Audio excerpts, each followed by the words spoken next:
మరేమో ఈ గౌను నీకు నీకు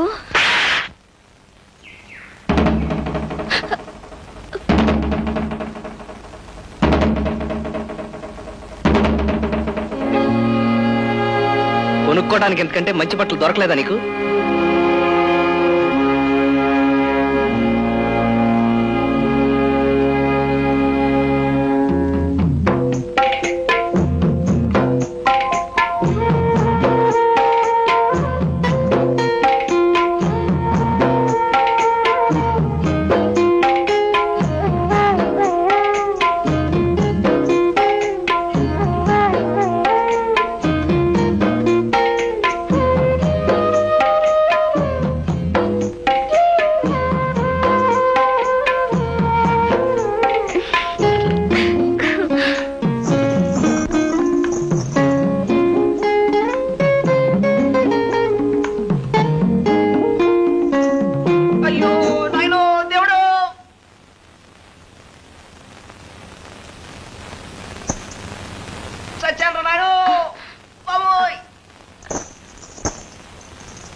ఇందాకటి దాకా నన్ను అంటుకుని నాతో ఉన్న ఈ బట్టలు నువ్వు కనిపించగానే నన్ను మోసం చేసి నీతో వచ్చేసాయి కదా. నీకు ఎంతో దగ్గరగా ఉన్నవి ఎంతో అదృష్టం చేసుకున్నాయి. ఆ అదృష్టం నాకెప్పుడు కలిగిస్తావు?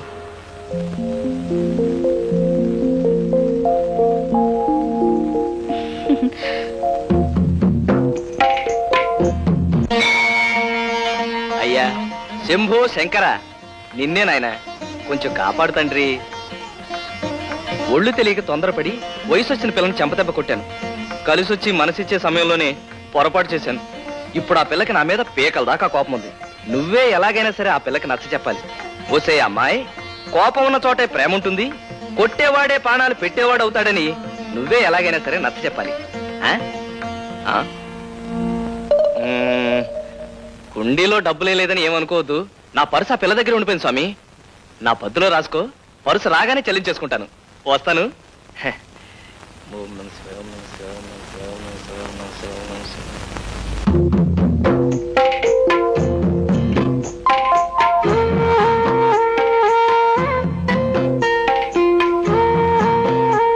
ఆ స్వామి చెప్పి పంపాడా? ఏమని? అదే, కోపం ఉన్న చోటే ప్రేమ ఉంటుందని, కొట్టేవాడే ప్రాణాలు పెట్టేవాడు అవుతాడని. ఏం చెప్పలేదు ఆయన. ముక్కు మీద కోపం ఉన్న మొండాడికి బట్టలు తిరిగిచ్చేసి రమ్మని చెప్పాడు. అందుకే తెచ్చేశాను. నేను ఒకటి చెప్తే తను ఒకటి చెప్తాడా? ఆయన పద్ధతి ఏం బాగాలేదు. బహుశా హుండీలో డబ్బులే లేదని అలా చెప్పుంటాడు. ఒక్క 10 రూపాయలు కొట్టానంటే నేను చెప్పమన్నట్టు అలా చెప్తాడు. ఇదేమిటి, పర్సులో డబ్బులన్నీ ఇలాగే ఉన్నాయి, నా ఫోటో మాత్రం మాయమైంది. ఇతర బింది, నా ఫోటో ఏది? ఫోటో కనపడకపోతే అంత కంగారు ఎందుకు? ఎందుకేంటి, రేపు నన్ను కట్టుకోపోయే పిల్ల నా ఫోటో కావాలని అడిగితే? అలా అడగదులే, ఆ ఫోటో నేను కట్టుకోబోయే పిల్ల దగ్గరే ఉందిలే. ఏంటి, నన్ను కట్టుకోబోయే పిల్ల దగ్గర? ఇతర బింది, ఎవరది? నేనే. నువ్వా? నువ్వా?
చిన్నపుచ్చి పెద్ద రోలు బోండా పిండి గారెల పిండి రుబ్బుకోవచ్చు.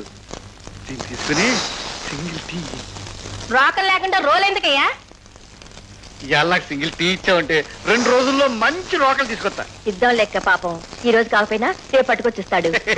చిన్నపుచ్చి.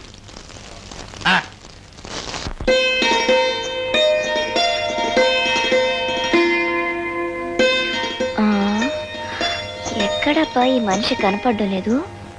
ఆదివారం నాడు అరటి తోటలో, సోమవారం నాడు సరుగుడు తోటలో, మంగళవారం నాడు మామిడి తోటలో, బుధవారం నాడు ఈ చెరుకు తోటలో కలవాలి. ఆ లెక్కన ఇక్కడే ఉండాలి.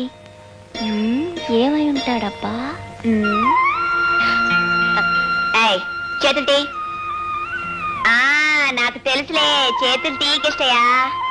అరే కళ్ళు మూసింది నేనే ఎలా కనిపెట్టేశావు? నువ్వు కాకపోతే ఇంత స్వతంత్రంగా నా మీద ఎవరయ్యా చేయగలరు? నీకు ఒక మంచి బహుమతి తెచ్చాను. ఏమిటో చెప్పుకో. సిగరెట్ పెట్టే. నాకు ఆ సిగరెట్ వాసన ఉంటేనే అసహ్యం. మరి ఆ విషయం నాకు ముందే ఎందుకు చెప్పలేదు? రేపు నుంచి దీన్ని ముట్టుకోను. ఇప్పుడు చెప్పు, ఏం తీసుకొచ్చావు? అలా చెప్పను. నువ్వు కాసేపు కళ్ళు మూసుకుంటే నీకే తెలుస్తుంది. చెప్తున్నాను కదా, కదలకుండా నుంచి కళ్ళు మూసుకో. కళ్ళు కావాలంటే మూసుకుంటాను కానీ కదలకుండా ఉంటాం మాత్రం నా వల్ల కాదు.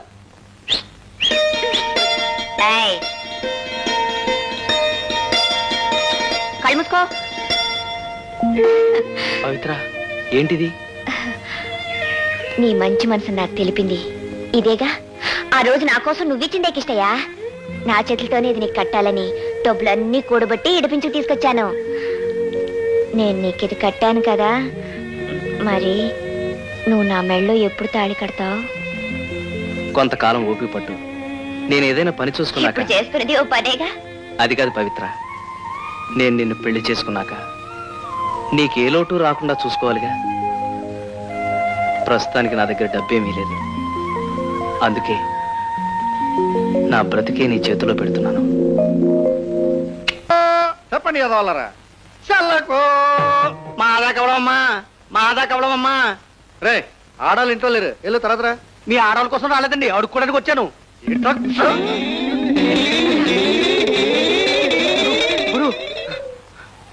ఆ నాటకాలోడు లంక దగ్గర లంకిడిలాగా ఇంటి ముందే మకం పెట్టేశాడు. ఆ పిల్లతో మాట్లాడడం కుదరలే. అట్టాగంటే ఎట్టగరా రాజుగా, నేను ఎలాగైనా సరే ఆ పిల్లతో ఒకసారి మాట్లాడాలి. అయితే ఓ పని చెయ్యి. ఏంటి? ఆ నాటకలోడి దగ్గర నువ్వు శిష్యుడిగా చేరిపో. ఆడి దగ్గర ఆడు పద్యాలు పాడి పాడే చంపుతాడు రా. అది కాదు గురు, నువ్వు శిష్యుడిగా చేరతావా, గురుదక్షిణగా ఓ బాటిల్ ఇస్తావా, అది ఆడు చూసుకుంటాడు, నువ్వు ఈ పిల్లని చూసుకో. అదిగో ద్వారక ఆలమ్మ. పట్టుకో.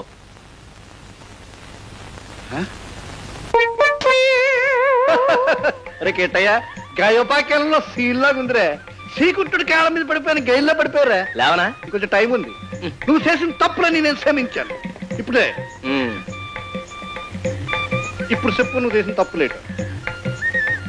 మరేం లేదు నరసింహ మామ. మామ మామ అంటే మహానుభావుడు అని అర్థం. మధ్యలో ఆడేవాడు. సరస్వతి కనుట్టి పడుతున్నా నువ్వే. ఇప్పుడు నాకు అర్థమైందిరా, చెప్పుకో. ఈ జీవితానికి నీ దగ్గర సంగీతం నేర్చుకుంటే చాలని వచ్చాను. గురువు దగ్గరికి వెళ్ళేటప్పుడు ఉట్టి చేతితో వెళ్ళకూడదు కదా, అందుకని ఇవన్నీ పట్టుకొచ్చా. మరే నాకు గొప్పతనం తెలుసుకున్నవాడు నువ్వు ఒక్కడవేరా. కూసో. ఒరే కిట్టయ్య, సంగీతం అంటే సంతలో ఆవుల్ని గేదెల్ని దొంగతనం చేయడం కాదురా. సంగీతం అంటే సంగీతం సముద్రంలో కెరటాలు ఎలాగైతే వస్తాయో సరిగం పదనసలు కూడా అలాగే వస్తాయిరా. ఒరే కిట్టయ్య, సారా కూడా సముద్రమేరా. సంగీతంలో మోటత్రం ఏంట్రా? సారాలో మోటత్రం సా. అదే, అందుకే రెండిటికి దగ్గర సంబంధం ఉందిరా. సారా సీసా చూసాక దీన్ని కొట్టేయకపోతే నా మనసు ఒప్పదు. నేను సారా కొట్టడం నా కూతురు చూసిందంటే దాని మనసు బాధపడతాడు. చూడు, అది బయటకు రాకుండా నువ్వు చూడు. నేను ఈ సారా కొట్టేసి తర్వాత పాఠం చెప్తాను. నీకేం బయలేదు బా, నేను చూసుకుంటాగా. రే, ఈ పల్లెం కూడా నాకేరా. నీకేమా? రేపు వచ్చినప్పుడు ఇవన్నీ అమ్మేసి సారా సీసాలు తీసుకురారా, పెద్ద పాఠం చెప్తాను. తొందర ఏం లేదు బావా, నెమ్మదిగా కొట్టు. అలాగే.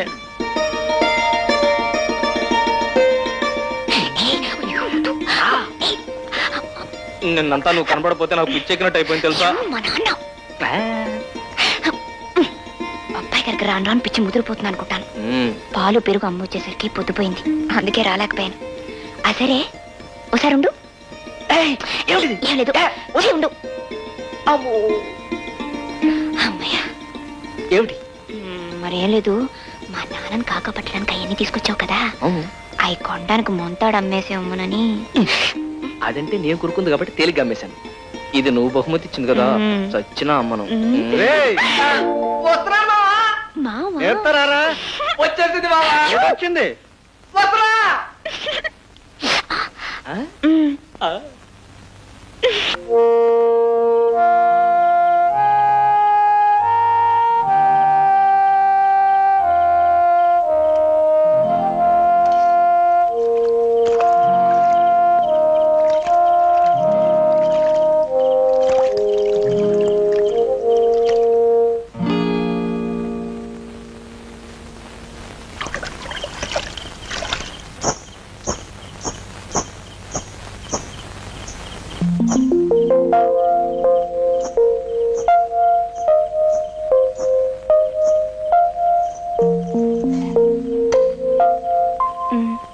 ఏమిటిది? నువ్వు అన్నం తినుండు అని తీసుకొచ్చాను. నీకెలా తెలుసు? నా వల్లేగా నీ బతుకు తెరిగిపోయి పస్తుండే తీసుకొచ్చావు.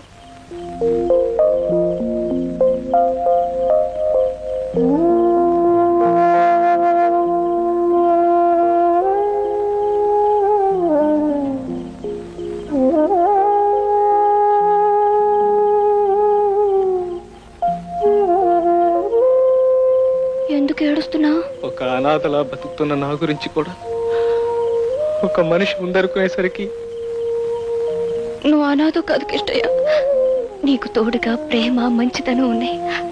వాటి కోసమే నేను నీకు దగ్గర అయ్యాను.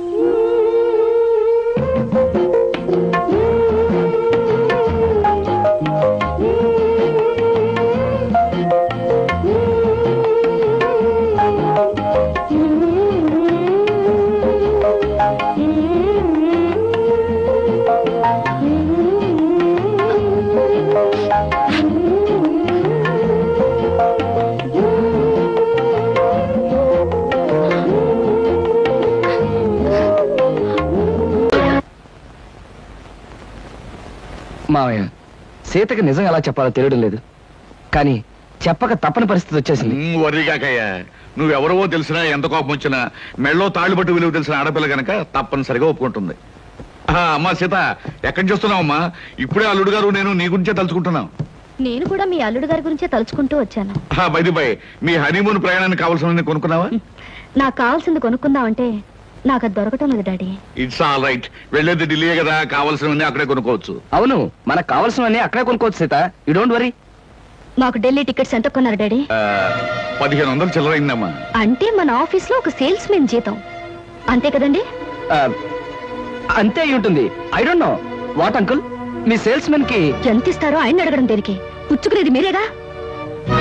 Sita, what are you talking? Shut up! అబద్ధాలు కట్టుకథలు చెప్పి నన్ను మోసం చేస్తావా?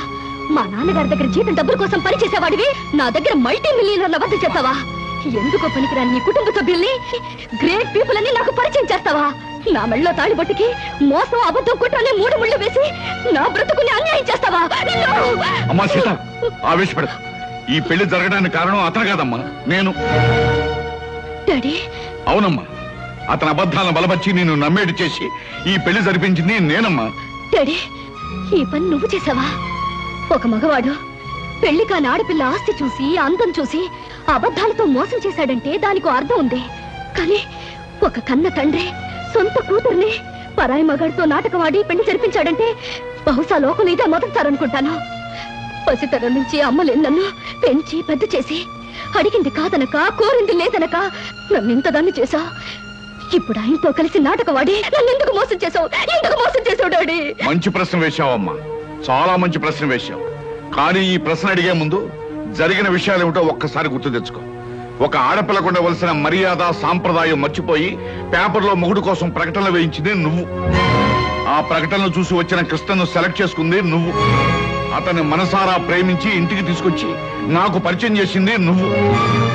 ఇందులో నా తప్పుందా? కృష్ణను చూశాక ఇంటర్వ్యూ పేరుతో నువ్వు పొరపాటుగా ప్రవర్తించిన మొగుడు సెలక్షన్ అంటూ పొగరమూతుగా ప్రవర్తించిన ఓ మంచి మనిషిని ఎంచుకునేటట్టు ఆ భగవంతుడు చేశాడని ఆనందించానమ్మా. అడ్డదారిలో వెళ్ళినా నేను ఆశించినట్టుగా గమ్యానికి చేరుకుంటున్నావని సంబరపడ్డానమ్మా. అందుకే ఈ పెళ్లి జరిపించడానికి నేను కొన్ని అబద్ధాలు చెప్పుంటాను. ఇది ఏ రకంగా తప్పమ్మా? అంటే మోసం చేసి ఆయనతో పాటు సీత, మళ్ళీ మళ్ళీ అతను మోసం అను. పెళ్లికి ముందే నీతో చెప్పాలనుకున్నాడు, కానీ నేనే చెప్పొద్దన్నాను. ఇది తప్పేమోనన్నాడు, కానీ ఇది తప్పనిసరని నేనే ఒప్పించాను. సీత, భగవంతుడు నిన్ను ఏ మోసగాడి చేతిలోనో పడేయకుండా ఒక మంచి మనిషి, మనసున్న మనిషి చేతిలో పెట్టినందుకు నేను సంతోషించానమ్మా. All right daddy, all right.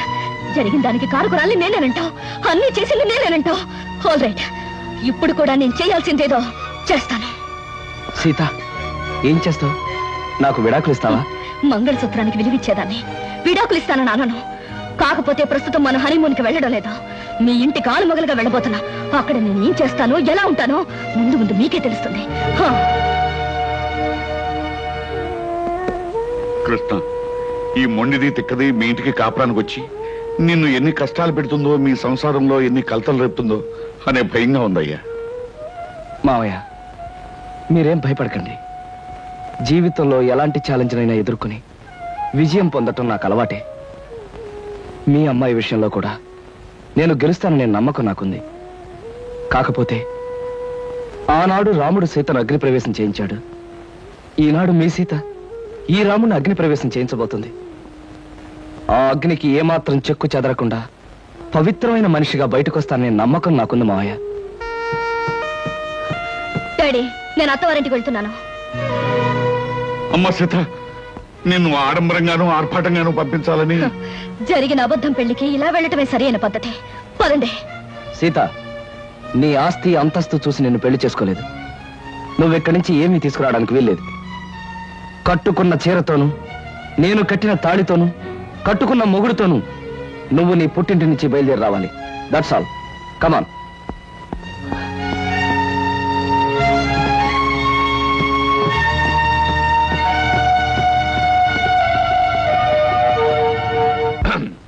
మా బాస్ చిరంజీవి ఇలాగే ఒక సినిమాలో ఫస్ట్ నైట్. అప్పుడు ఆపుతావా నీ గోలా? నేను వెళ్ళా? వెళ్ళు. 1 minute. Okay, thank you. వెళ్ళు.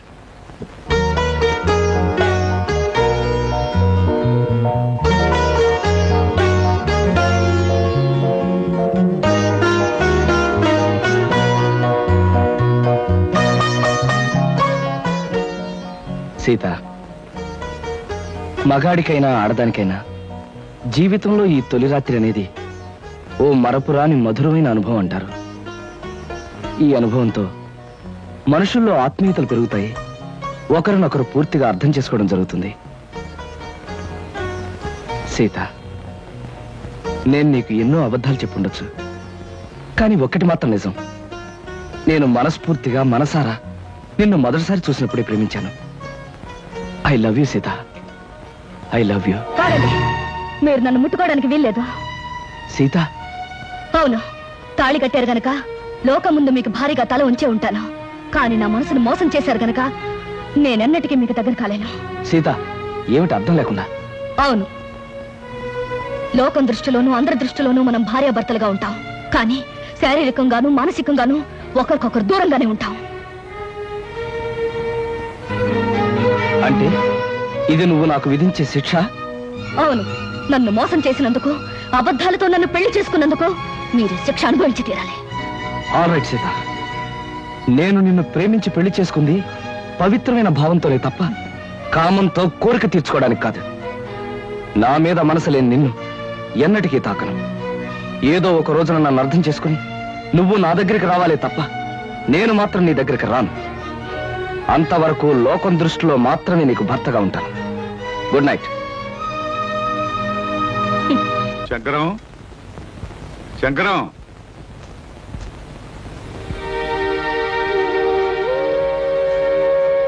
అమ్మా సీత, స్టవ్ మీద వేడి నీళ్ళు ఉన్నాయి, దించేయి. అలాగే అత్తయ్య.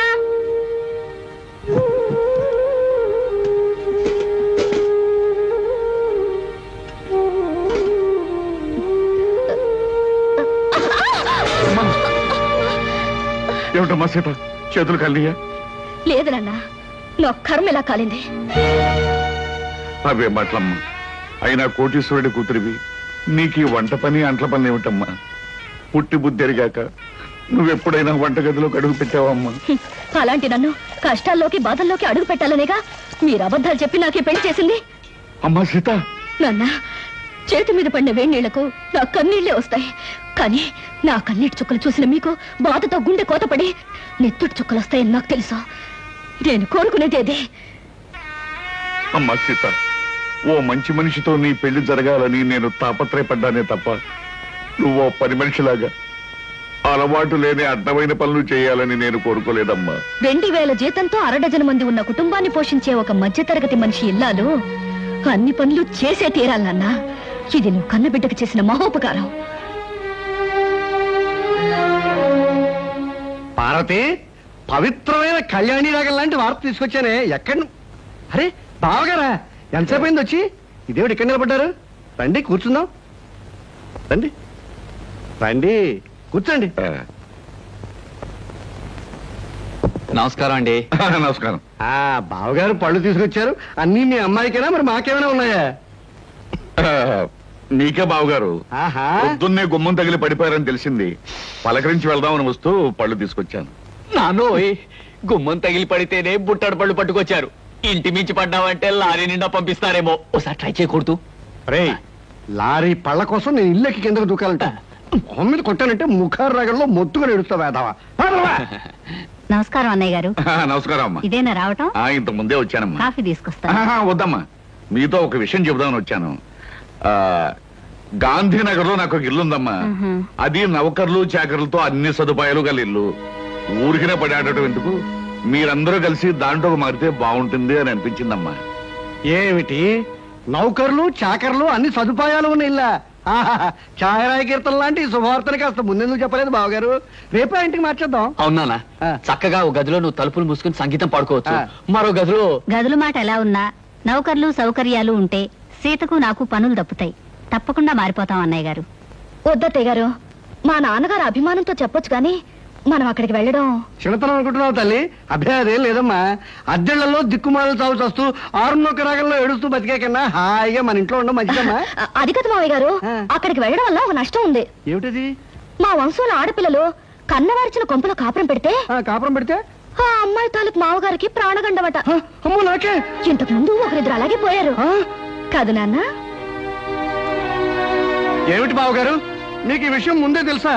సంగీతంతో నేను చిత్రహింసలు పెడుతున్నానని మా వధ ఉంటున్న మాటలు మీరు నమ్మేసి నా ప్రాణాలు తీసేద్దాం అనుకున్నారు అన్నమాట. నువ్వు పోతే మీ అందరూ ఎంత చక్కగా హాయిగా బంగ్లాలో ఉండొచ్చు. మా గురించి ప్రాణత్యాగం చేయనన్నా. త్యాగం చేయడానికి ఇది ప్రాణం అనుకున్నావా, పంచాలు ఉంగి అనుకున్నావా? మామిడి పండుతో కొట్టానంటే మలైమారుత రాగంలో ఎడుస్తావు వేధవా. బావగారు, మీ అమ్మాయి ఏ ఏ పనులు చేస్తే నా ప్రాణానికి గండ వస్తుందో ఒక లిస్టు వేసి ఇవ్వండి. అవి చేయకుండా నేను జాగ్రత్త పడతాను. నాన్న, అభిమానంతో మీరు చేయబోయిన సహాయాన్ని వద్దన్నందుకు నన్ను మన్నించండి. నా నుదుటినిలా రాసి పెట్టినందుకు మేమంతా ఇక్కడే ఇలాగే ఉండాలి. కృష్ణ, అందరూ నిన్ను అదృష్టవంతుడు అని పొగుడుతున్నా, కానీ నీ మనసులో అగ్నిపర్వతం మండుతోందని నాకు తెలుసు. అమ్మాయి పంతం పట్టుదల చూస్తుంటే నువ్వు పెళ్లి వద్దు వద్దని చెప్తున్న అమ్మాయి నీకు ఇచ్చి పెళ్లి చేసి పొరపాటు చేశానేమో అనిపిస్తోంది. మావయ్య, జీవితంలో ఛాలెంజ్ని ఎదుర్కోవడం నాకు చిన్నప్పటి నుంచి అలవాటైన ముందే చెప్పాను. సీతను తప్పకుండా మార్చి నా మనిషిగా, మామూలు మనిషిగా చేస్తాను. మీరేం బాధపడకండి.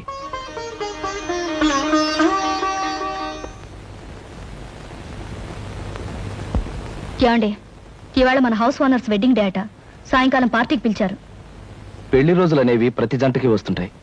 కాకపోతే కొంతమందికి సంతోషమైన రోజు, మరి కొంతమందికి విచారమైన రోజు. సాయంత్రం పార్టీకి వెళ్ళినప్పుడు వాళ్ళకి బహుమతి ఇవ్వాలి.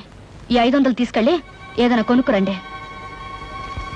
ఈ నెల ఇంటి ఖర్చులో ఇదొక ఎక్స్ట్రా అన్నమాట. అయినా ఈ మన్మధరావు వెడ్డింగ్ డే చేసుకోకపోతే దేశానికి ఏమైనా నష్టమా? సవ్యంగా పెళ్లి చేసుకున్న వాళ్ళకి వెడ్డింగ్ డే అనేది ఓ పండుగ లాంటిది. 4 గంటలకల్లా పార్టీకి వెళ్ళాలి. ఏదో ఒకటి తీసుకురండి.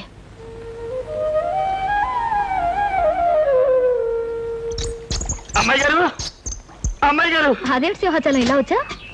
ఏం చెప్పమంటారమ్మా, ఇదిగో నా పక్కన ఉన్నాడు చూడండి. ఈడే మా ఇంట్లో ఉన్నారు. మటన్ కొట్టు మస్తాను గారమ్మా. అద్దె డబ్బులు అర్జెంట్ గా కట్టకపోతే మా ఆవిడ్ని, నన్ను, మా పిల్లల్ని కైమా చేసేస్తానంటున్నాడు. అసలే మా పశువుడు చౌ బతుకుల మధ్య ఉన్నాడు. ముందాడికి మందులు ఎంచుకోవడానికి డబ్బులు చూసుకోవాలి, తర్వాత నీ సంగతి అంటే వినిపించుకోవటం లేదమ్మా. అదేమిటయ్యా వస్తాను.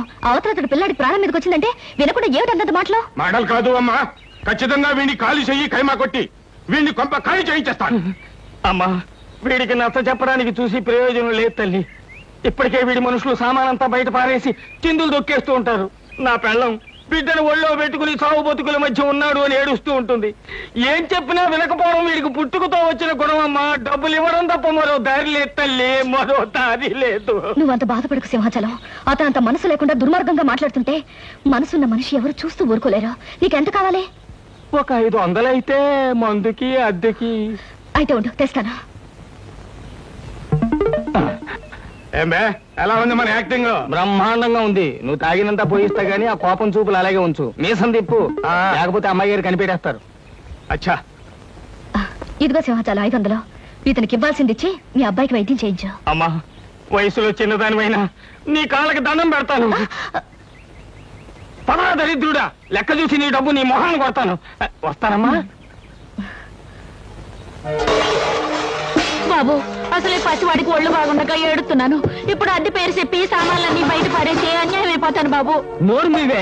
నాకు అద్దె డబ్బులు ఎగ్గొట్టి మీ ఆయన సొమ్ములన్నీ సీసాలు తగలేస్తుంటే నేను నోరు మూసుకుంటావాలా? ఈ ఒక్కరోజు గడివే ఉండి బాబు, రేపు మీ డబ్బులు మీకు ఇచ్చేస్తాను. అదేం కుదరదు, ఇప్పుడే ఇచ్చి తీరాలి. కృష్ణబాబు కృష్ణబాబు.